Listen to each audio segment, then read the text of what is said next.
Hello, I'm James.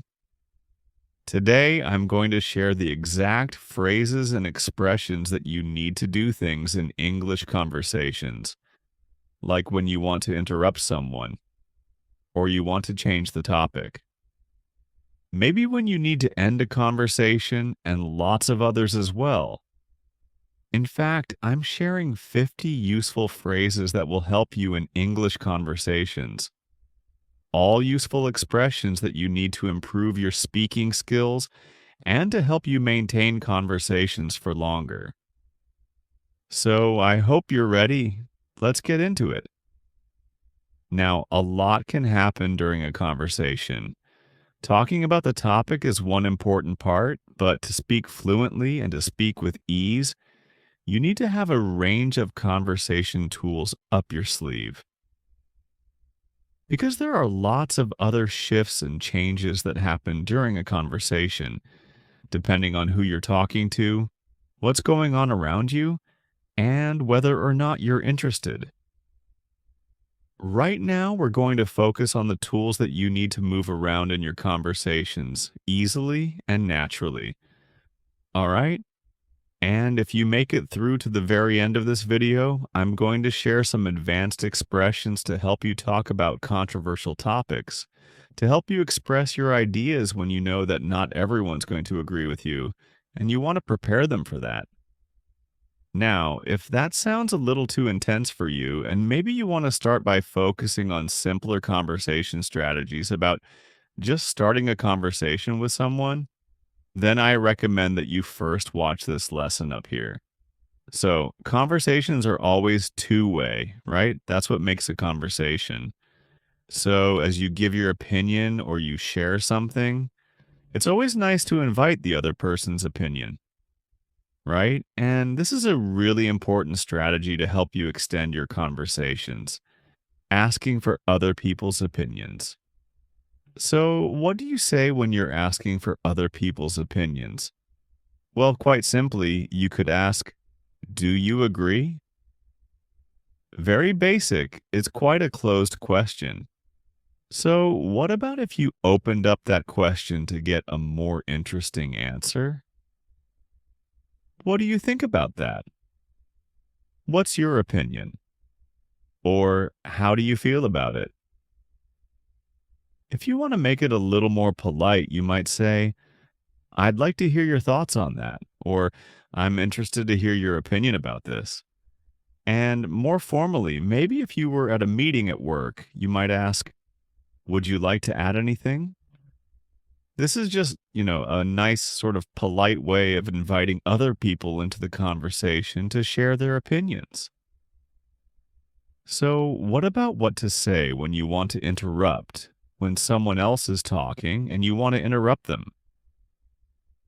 Well, there are definitely ways to do it rudely, but of course, there are many ways to do it politely as well. Sometimes you have to interrupt in conversations, so of course you could say, "Sorry, excuse me," is a little more polite, and then you can actually lead straight on with your different idea or your opinion there. "Sorry, I thought our meeting was on Thursday next week, not Wednesday." It's just a little brief interjection to help you share a different opinion or a different thought. Now, you can informally interrupt someone to add an idea to a conversation by saying, "Do you mind if I add to that?" Or, "Can I jump in here?" That literally means, "Can I jump into the conversation right now at this point? I've got something to share. I want to say it now." There are some more polite ways to express this as well.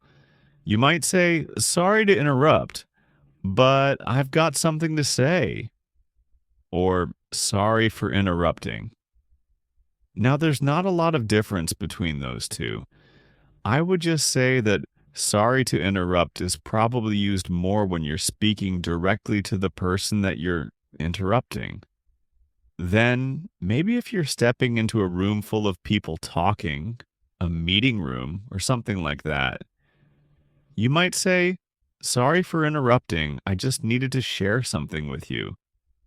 Now, to go even more formal than that, perhaps if you're working in a hotel and you need to interrupt a customer, you might say, "Sorry, may I interrupt you for just a moment?"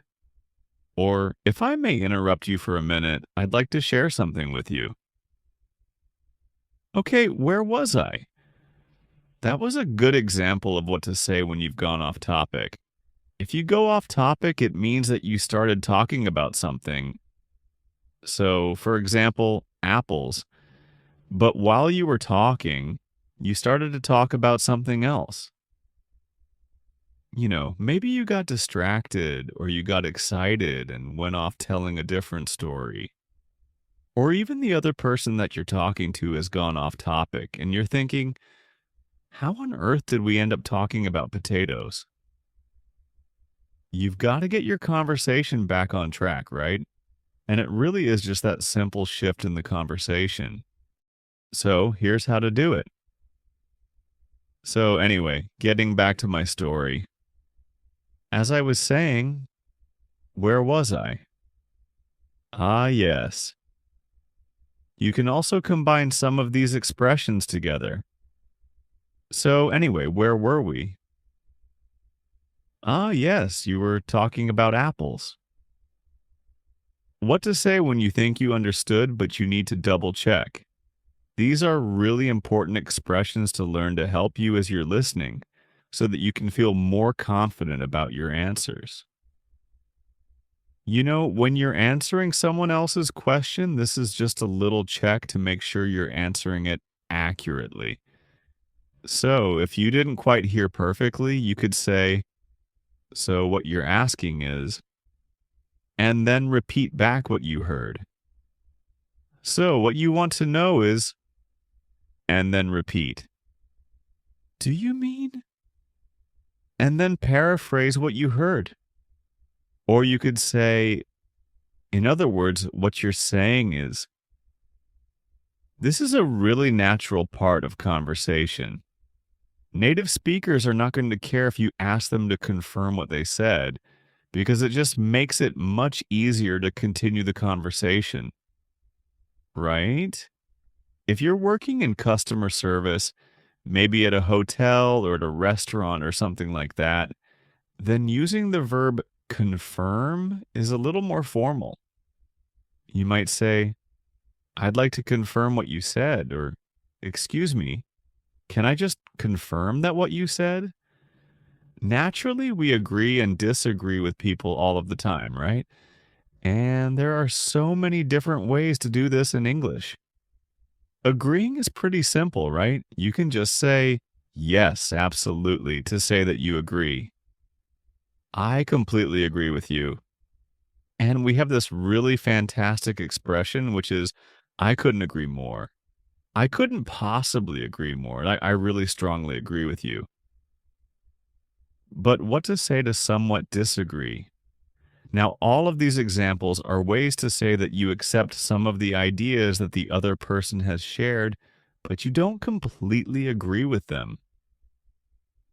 Okay, so you might say, "I see what you mean, but," and then express, a different opinion. "I understand your point of view, but I can see where you're coming from, but I agree with you up to a point. However, I've got a different opinion." So then, what to say when you disagree completely? "I don't feel the same way." "Actually, I don't quite agree." Or, "I disagree." "I'm afraid I don't agree with you on that." Or, "about that." Now, this is quite an interesting English expression. "I'm afraid." We use it when we're trying to make a statement more polite, not just to say that we're worried or we're scared. "I'm afraid I can't help you." "I'm afraid we've run out of sausages." So it's just a way of making those statements a little more polite. And you can do the same thing when you're disagreeing. "I'm afraid I don't agree with you." So to be quite formal when you disagree, then try to add a word like respectfully. Respectfully, I have to disagree. And then, if you feel like your conversation isn't going anywhere, maybe there's a bit of tension, people are getting frustrated and annoyed, and you want to change the topic, well, we'll have to agree to disagree is a way to end the discussion, especially when it's getting a little heated, and change the topic a little. Now, of course, in English, you can be quite rude with your body language when you're disagreeing with someone. So, in formal situations or when you want to be really polite, try to be aware of what your body is doing. So, avoid shaking your head or rolling your eyes or sighing, unless you really want that other person to see that you're frustrated or you're annoyed with them. Speaking of changing the topic, what do you say when you want to do that in English? What to say to change the topic? Now, this is useful. You might want to change the topic for a few different reasons.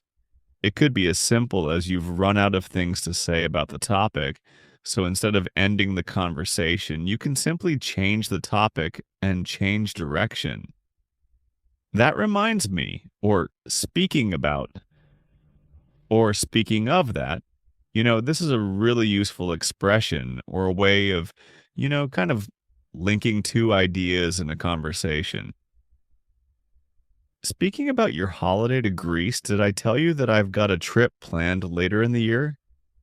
But maybe you just want to introduce something completely different. So then you could try, oh, by the way, did I tell you about this? Or, oh, while I remember, or before I forget, I've got something I want to say. This has nothing to do with what we're talking about, but I've got to share it anyway. I know this is completely changing the topic, but I've got to tell you. So, what to say when you're talking about a controversial topic? Now, this is more advanced conversation skills, but maybe you want to talk about politics, religion, social issues. I quite enjoy learning about these topics and having discussions about these things, but I know that my views will not always be the same as everyone else's. But that doesn't mean that you need to avoid it, right? You just need a few tools and a few tips to help you keep the conversation open and positive. So when you're introducing an idea that you feel like not everyone's going to agree with, then you could try saying, I know not everyone agrees with me, but this is what I think. Or, I know this is a contentious issue. And then go on to explain. It might be an unpopular opinion, but I strongly believe. I don't see eye to eye with everyone on this matter, but I think it's really important to discuss this. Whilst you may not agree with my views, I'm definitely interested in hearing yours. I'm not trying to ruffle any feathers here. This is a fun little idiom to say, I'm not trying to make anyone upset or angry. I'm just sharing a different opinion. I'm not intending to ruffle anyone's feathers. What to say when you want to end a conversation? Having one of these simple expressions on hand will help you to politely end a conversation and move on, right? We don't want to get stuck in a conversation. Well, I'd best be off. It's been great chatting. Anyway, I'd better get back to it, or I'd better get back to work. I'm so glad I ran into you. It's been great catching up. I'll see you soon. So there you have it. That was over 50 common phrases to help you have more advanced English conversations and help you to maintain those conversations even longer. Now, all of these tools are ones that native English speakers use all the time in conversations. So listen out for them in movies and podcasts. Try to hear them in context. Now, definitely don't try and learn all of them at once, okay? Not all 50 phrases at once, but really choose a couple of them from each category and start to get familiar with them and how to use them.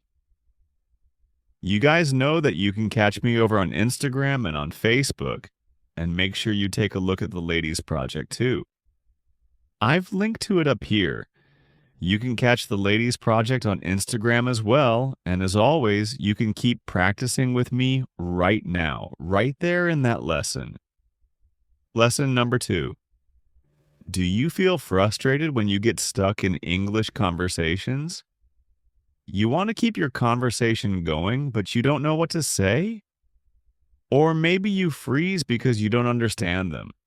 You completely forget your words, you don't know what to say, or they don't understand you?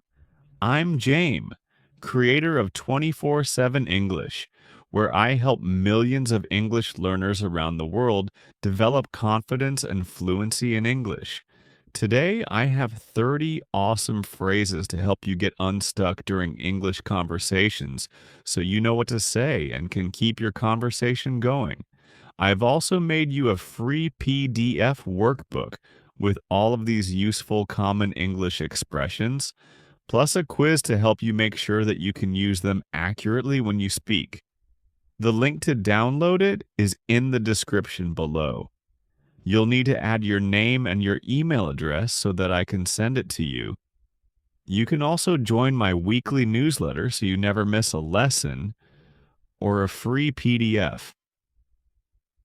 Every confident English speaker, whether they're native or non-native, uses the phrases and strategies that I'm going to share today to help them communicate. Native speakers use these phrases all the time because it's a really natural part of communicating. We don't always know what to say, and it doesn't always come out perfectly. Sometimes native speakers don't explain themselves clearly, and we have to use the expressions and phrases in this video to react and to keep our conversations going. But the difference is that native speakers or proficient speakers are more likely to be confident English speakers. They just know how to quickly get themselves out of trouble if they need to. If they get stuck during a conversation, they know how to fix it without panicking too much. And this is the main difference between you and them. You just need to know what to say in those situations to get yourself unstuck. And there are plenty of phrases and expressions to help you in those situations. Imagine that you've just run into someone that you know, perhaps a colleague or a professor at your university, and you've just started chatting in English. Things are going well, but suddenly you don't understand what they're saying. They've used a couple of words that you don't recognize, or perhaps it could be because their accent's not one that you're familiar with. So in these situations, you could say, "I'm sorry, I didn't catch that. Could you repeat that?" Maybe you just didn't quite understand what they said because they were speaking so fast. In this case, you can ask, "Could you say that again a little more slowly?" "Sorry, I'm not following you." We use this when we don't understand what someone means, when the meaning is a little bit unclear. If you're a little bit confused, then you can use it. "I don't think I understood clearly. Could you say that again?" Okay, so studying and memorizing these phrases is step one. But to make them your own, to make them part of your own active vocabulary, you need to practice putting them into use, using them in different situations with different people in different contexts. You know that I'm a huge supporter of Hey Lady, an online speaking community for women learning English. Inside Hey Lady, you can join daily conversations and regular workshops to develop your conversation skills, and any eligible learner is able to join with a 50% discount off their first month. Click the link down in the description to join Hey Lady and use the code MMM50. Here's a new situation. You're talking with someone, but suddenly you forget your own words. It's like every English word in your head just disappears all of a sudden. Or you forget what you're talking about after you've already started talking. This is the worst because the other person that you're talking to is looking at you, waiting for you to continue. Their full focus is on you and you've lost your words. This happens to everyone, native speakers too. So, what can you say when you forget your words?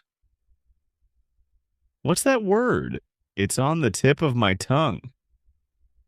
We use this idiom to describe that very familiar feeling when the word is so close. It's so close in your mind. It's right here, but you just can't get it. So frustrating. I'm sorry, I had a mental blank. I can't remember the word in English.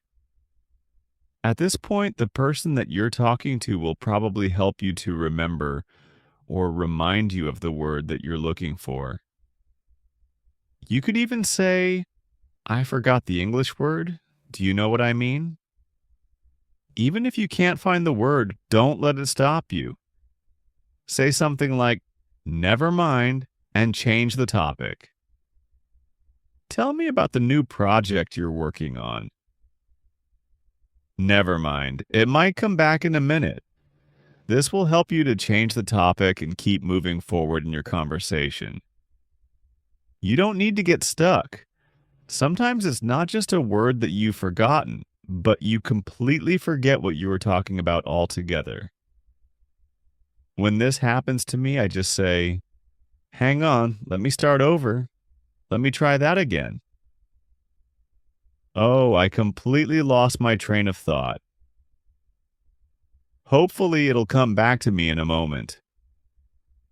You have the choice to feel embarrassed and get frustrated with yourself, or you have the choice to just hit that reset button. You just need to signal what happened to the person that you're talking to so they know what's happening, but then the conversation can keep going.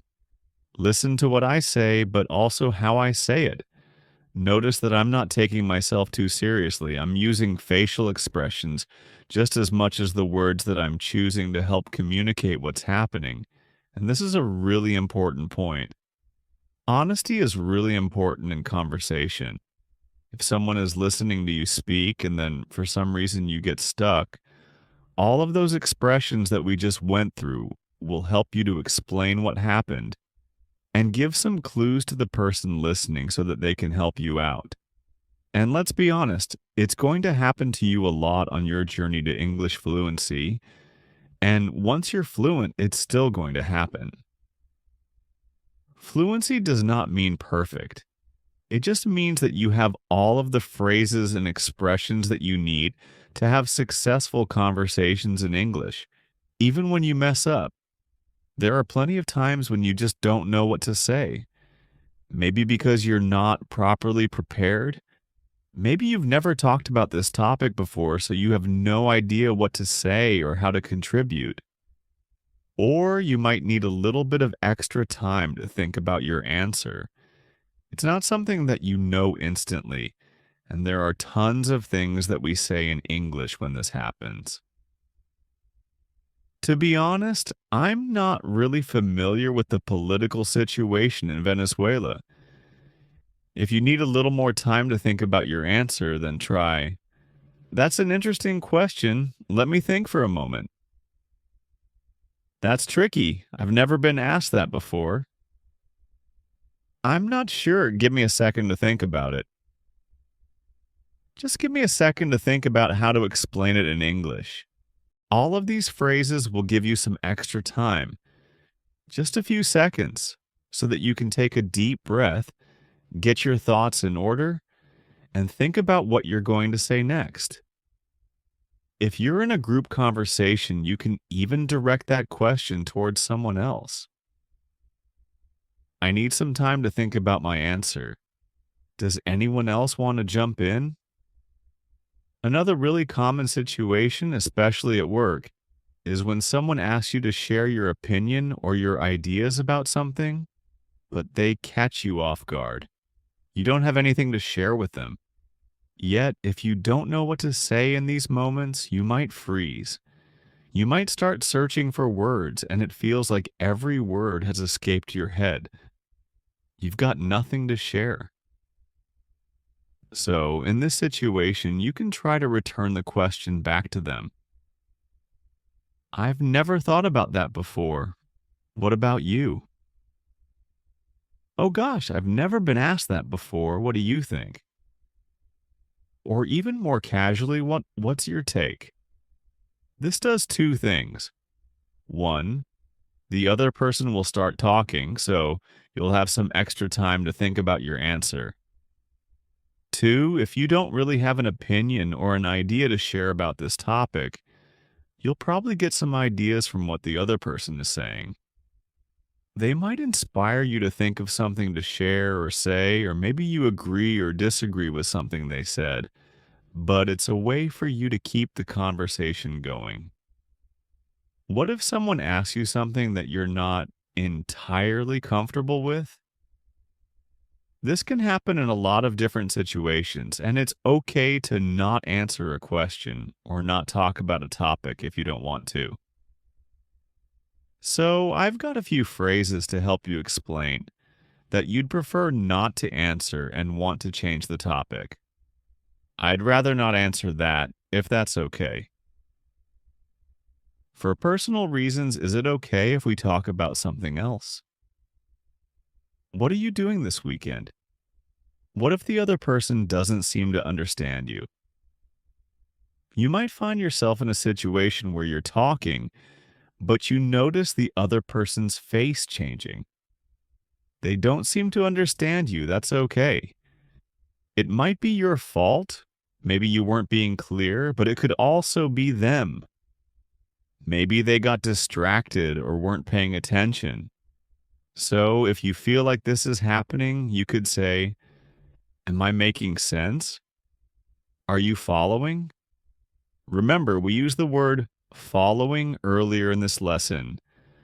I'm not following you. So it's a good one to use in the context of a conversation. Are you following me? Both of these questions are used to check in and allow the person you're talking to ask a question if they need to. If you're really confident that they are not following you, you could say something like, I don't think I'm being very clear. Let me try that again. Handling miscommunication. Sometimes, despite all of our best efforts, miscommunication happens. They haven't understood you, but it's totally normal. We just need to be prepared to handle those situations when they come up. So you can say, sorry, I think there was a misunderstanding. What I meant to say was, this allows you to rephrase your ideas in a different way to help the other person understand. You could also say, I don't think I explained myself clearly, or I think you misunderstood. But be careful. The last phrase puts the blame on the person you're talking to. It's quite rude to tell someone they misunderstood you. It makes it sound like it's their fault, not yours. So only use it if you're really confident they were the one who misunderstood. Notice how, in the first sentence, we use the passive voice. There was a misunderstanding. This way, I'm not specifically saying who was responsible for the problem, and that's usually the best way to go. You either assume it was you, apologize and quickly fix it, or generalize, there was a problem here. Final thoughts. Now, you have 30 useful expressions to help you when you're stuck in English and need help keeping your conversation going. If you enjoyed this lesson, make sure you give it a like and leave me a comment down below. I love to hear from you. I suggest that you take all of these phrases and practice using them in real conversations. Want to keep practicing? You know where to find me. See you in there.